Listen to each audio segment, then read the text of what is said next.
बची है इतवारी एक्सप्रेस। आपको बता दें कि रेलवे ट्रैक पर रखा था बड़ा सा पत्थर। सोनवा और टूनिया स्टेशन के बीच में ये घटना घटी है। करीब 3 घंटे तक परिचालन भी बाधित रहा। पत्थर हटाने के बाद परिचालन फिर से शुरू किया गया। चाईबासा से ये खबर सामने आ रही है, जहां इतवारी एक्सप्रेस बाल बाल बच गई। रेलवे ट्रैक पर बड़ा पत्थर रखा था। सोनवा और टूनिया स्टेशन के बीच की ये घटना बताई जा रही है। करीब 3 घंटे तक परिचालन भी इस वजह से बाधित रहा।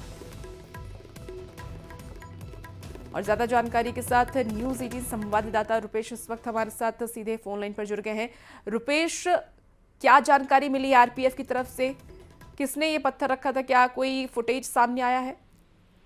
जी देखिए, ये उस क्षेत्र के जो भी असामाजिक तत्वों का ही काम लग रहा है। अब तक हालांकि आरपीएफ जांच कर रही है, इस मामले की जांच पड़ताल कर रही है। और ये घटना बीती रात की है, जब इतवारी एक्सप्रेस डाउन लाइन से टूनिया से सोनवा की ओर बढ़ रही थी। तो इस दौरान बीच में जो एक पुलिया है, वो पुलिया के पास रेलवे ट्रैक पर पत्थर रखे हुए थे। तो जब ये ट्रेन इतवारी एक्सप्रेस गुजरी तो ट्रेन का संतुलन बिगड़ने लगा। हालांकि ट्रेन डिरेल होने से बच गई और किसी तरह सोनवा स्टेशन, उस क्षेत्र को क्रॉस करते हुए सोनवा स्टेशन पहुंच गई।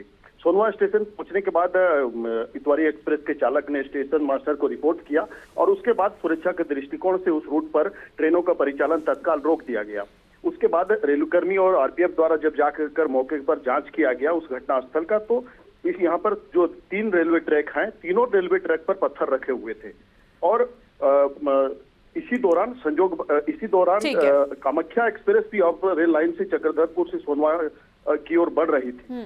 तो ये ट्रेन अगर उस क्षेत्र में गुजरती तो संभवतः उसके साथ भी दुर्घटनाग्रस्त होने का आशंका जताया जा रहा है। लेकिन कामाख्या एक्सप्रेस को सोनवा स्टेशन में 2 घंटे करीब रोक दिया गया और 3 घंटे तक पूरा सुरक्षा जांच पड़ताल करने के बाद, उस पत्थरों को हटाने के बाद, अन्य जो जरूरी जांच होते हैं करने के बाद 3 घंटे करीब 11 बजे ट्रेनों का परिचालन इस रूट पर शुरू किया गया। बिल्कुल, देखिए तो ट्रेनों का परिचालन तो शुरू कर दिया गया है, लेकिन सवाल यही कि बार बार इस तरीके से असामाजिक तत्वों की तरफ से झारखंड में ट्रेन को क्षतिग्रस्त करने की कोशिश की जाती है। हालांकि आरपीएफ की तरफ से कार्रवाई की गई और ये एक्सक्लूसिव तस्वीर भी इस वक्त आपको टीवी स्क्रीन पर दिखा रहे हैं। बहुत शुक्रिया रुपेश तमाम जानकारी के लिए।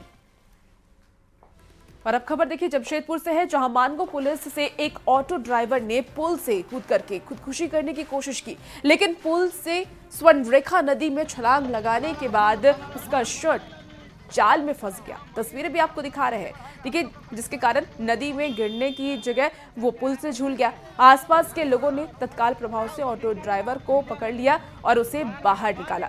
बताया जा रहा है कि खुदकुशी की कोशिश करने वाला ऑटो ड्राइवर पारिवारिक विवाद से परेशान था और इस ऑटो ड्राइवर की जान तो बच गई, लेकिन न्यूज़ 18 अपने दर्शकों से यही अपील करता है कि आप किसी भी परेशानी में हो, समय से लड़ने की कोशिश कीजिए। जान देना समस्या का समाधान नहीं है। तो देखिए, ये आप तस्वीर आपको हम दिखा रहे हैं और तस्वीर के माध्यम से आप देख पा रहे हैं कि खुदकुशी करने की कोशिश कर रहा था ये ऑटो ड्राइवर। और जो वजह सामने आई है कि पारिवारिक विवाद था, परिवार में कलेश हो रहा था, इस वजह से इसने खुदकुशी करने की कोशिश की, लेकिन जैसे ही ये नदी में छलांग लगा था, इसका शर्ट जाल में फंस गया और इसकी जान बच गई। हालांकि लोगों ने किसी तरीके से उसे नीचे उतारा और उसकी जान बच गई।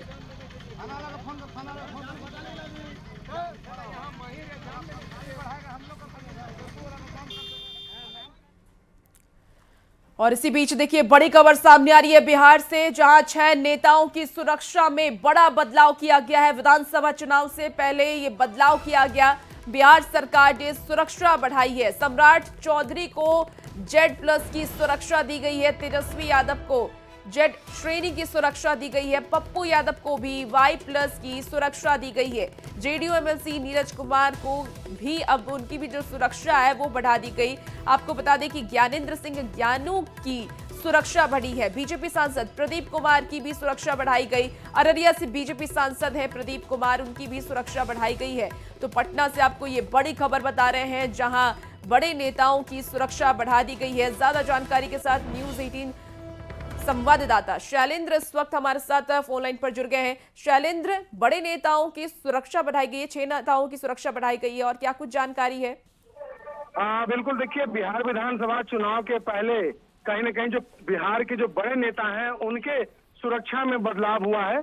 सम्राट चौधरी की बात कर ले, तेजस्वी यादव की बात कर ले, प्रदीप सिंह, ज्ञानेंद्र सिंह ज्ञानू और नीरज कुमार जैसे जो नेता हैं, इन सभी नेताओं की सुरक्षा बढ़ा दी गई है। सम्राट चौधरी को Z+ की जो सुरक्षा श्रेणी होती है वो पहले से दी गई थी, लेकिन अब उनके सुरक्षा में ASL को जोड़ दिया गया है। उसके बाद तेजस्वी यादव की सुरक्षा बढ़ा दी गई है, उन्हें Z श्रेणी की सुरक्षा दी गई है। दूसरी ओर जदयू के जो मुख्य प्रवक्ता हैं उन्हें Y श्रेणी की सुरक्षा दी गई है और ज्ञानेंद्र सिंह ज्ञानू जो कि बीजेपी के विधायक हैं उन्हें Y+ की सुरक्षा दी गई है। पप्पू यादव और प्रदीप सिंह जो सांसद हैं दोनों को Y+ की सुरक्षा दी गई है। तो बिहार विधानसभा चुनाव के पहले जो सुरक्षा देने की जो पूरी कवायद होती है उसमें कहीं न कहीं फेरबदल की गई है।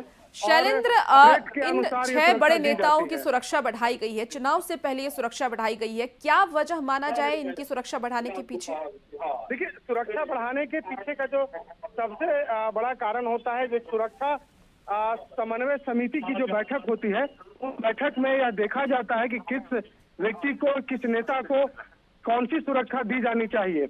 उसी के अनुसार जो सुरक्षा समिति समन्वय की जो बैठक होती है, उसी में थ्रेट के अनुसार जो सुरक्षा है वो बढ़ाई जाती है या घटाई जाती है।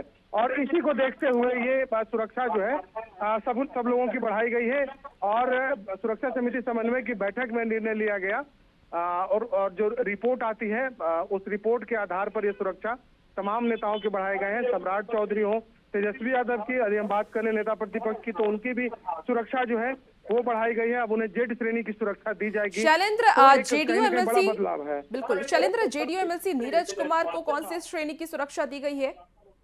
देखिए, नीरज कुमार जो कि जदयू के मुख्य प्रवक्ता हैं और विधान पार्षद है, उन्हें Y श्रेणी की सुरक्षा दी गई है।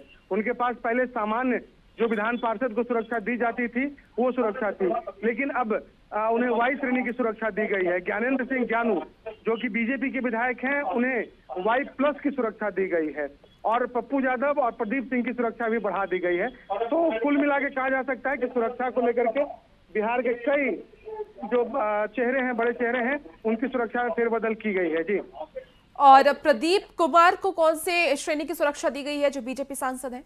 प्रदीप सिंह को भी जो सांसद हैं, अररिया के सांसद जी। हैं और पूर्णिया के सांसद हैं पप्पू यादव, इन दोनों की सुरक्षा में भी बदलाव किया गया है। इन्हें भी Y+ श्रेणी की सुरक्षा दी गई है। वो भी अपने आप में कहा जा सकता है Y+ काफी महत्वपूर्ण श्रेणी होती है, तो Y+ की सुरक्षा इन दोनों नेताओं को दी गई है। दोनों सीमांचल से आते हैं। बिल्कुल बिल्कुल शैलेंद्र, तो देखिए 6 बड़े नेताओं की सुरक्षा बढ़ा दी गई है चुनाव से पहले। बहुत शुक्रिया शैलेंद्र तमाम जानकारी के लिए। एक बार फिर से रांची की खबरों का रुख करेंगे तो बता दें, राजधानी रांची में रफ्तार और नशे का कहर देखने को मिल रहा है। अरगोड़ा थाना क्षेत्र में हुए हादसे में 3 लोगों की मौत हो गई, जिसमें एक बच्ची, एक युवती और एक महिला शामिल है।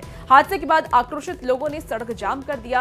हादसा बीजेपी कार्यालय के सामने हुआ है। एक तेज रफ्तार कार ने बाइक और एक कार को टक्कर मार दी, जिसमें 3 लोगों की देखिए मौके पर ही मौत हो गई है और हादसे में 2 घायलों को पास के अस्पताल में भर्ती कराया गया। एम्बुलेंस आने में देरी और हादसे से आक्रोशित लोगों ने सड़क जाम कर दिया। वहीं पुलिस मामले को संज्ञान में लिया है। बता दें कि पुलिस ने आरोपी ड्राइवर को गिरफ्तार भी कर लिया। जिस कार से हादसा हुआ वो अपर बाजार के जेवर कारोबारी मोहित राज की कार थी। आरोपी नशे में धुत था। पुलिस ने इसे गिरफ्तार कर लिया है। बता दें आपको कि दुर्घटना में जिन 3 लोगों की मौत हुई है वो सभी एक ही परिवार के सदस्य थे। फिल्म देख करके रेस्टोरेंट में खाना खाने जा रहे थे और तभी जेवर कारोबारी ने नशे में इन लोगों को रौंद दिया। पूनम देवी जो 8 साल की बेटी पूर्वी और इसके साथ ही बुआ किरण देवी और चचेरी बहन मोनू कुमारी का निधन हो गया।